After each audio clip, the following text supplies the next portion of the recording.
1 week after the robbery homicide that killed armored car guard Keith Palomares, Phoenix police detectives and FBI agents believed they were closing in on their suspect, Jason Derek Brown.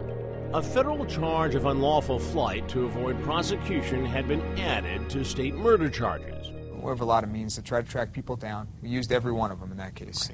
Brown's cell phone logs, bank records, and credit card receipts led investigators to believe their man had gone to ground with family. You guys were pretty sure he was in Orange County, California. We felt like we were getting closer. It's never a sure thing, ever. In fact, 7 days after the crime, FBI agents were preparing to arrest Brown. All their intelligence led them to believe he was hiding with his sister in Rancho Margarita, California. But that same morning, Phoenix police, who were unaware of the planned raid, called a news conference. They identified Brown as the suspect and appealed for tips. Dave Sislak covered it for the Arizona Republic.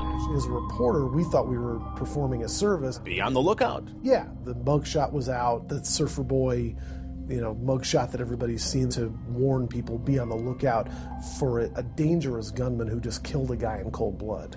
Just a few hours later, police raided Brown's sister's house. Anyone looking out the window here might have thought a movie was being filmed. FBI agents and police swarmed the block and stormed the house. SWAT teams secured the scene. There was no trace of Jason Brown. Brown's sister told the FBI he was gone. They just missed him. Agents asked her that most critical question here in Southern California: what was he driving? His silver BMW, she said. It just was a timing issue, and we missed him by 30 minutes or so. 30 minutes? Yes. When his face was put on TV, a friend called him. I see your face on TV. What's going on? And he hits the road. He's a ghost.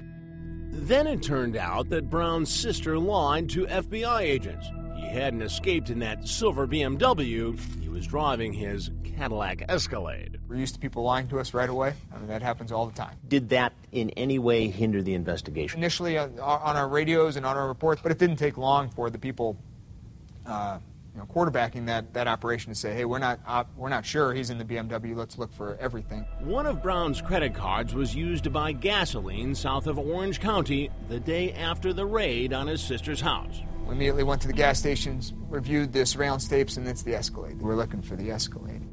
Brown was at least a day ahead of them as the FBI tracked his escape route with credit card receipts, traffic cameras, and surveillance video.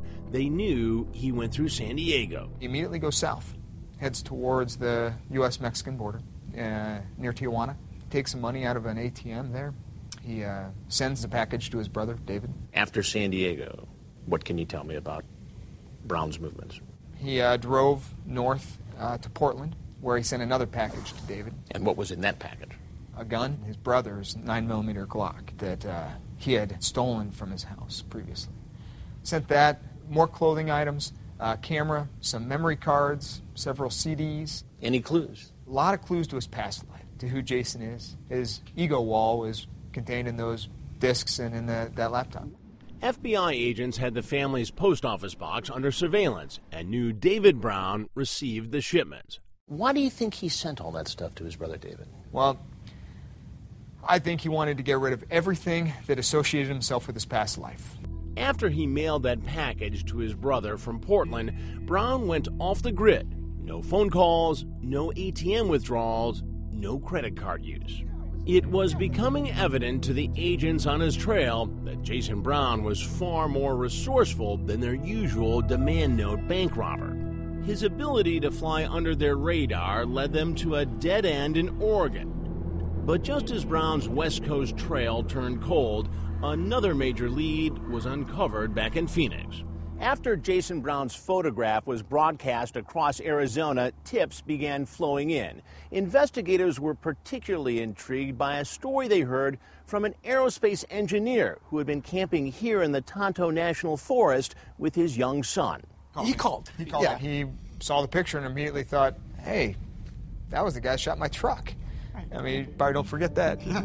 The camper told cops about a man who identified himself as Jason Brown and had been target shooting paper plates in the desert the day before the robbery.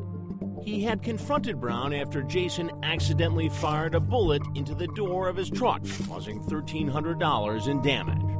And Jason grabbed a paper plate that he had extra, wrote his name down and phone number down on the paper plate, and gave it to him, saying, "Hey, I'll pay for the damage pay to for your the truck." damage." Right.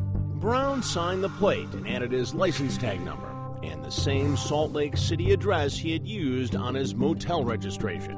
When investigators examined the bullet recovered from the truck, they found it was the same brand and caliber as the rounds that killed Keith Palomares.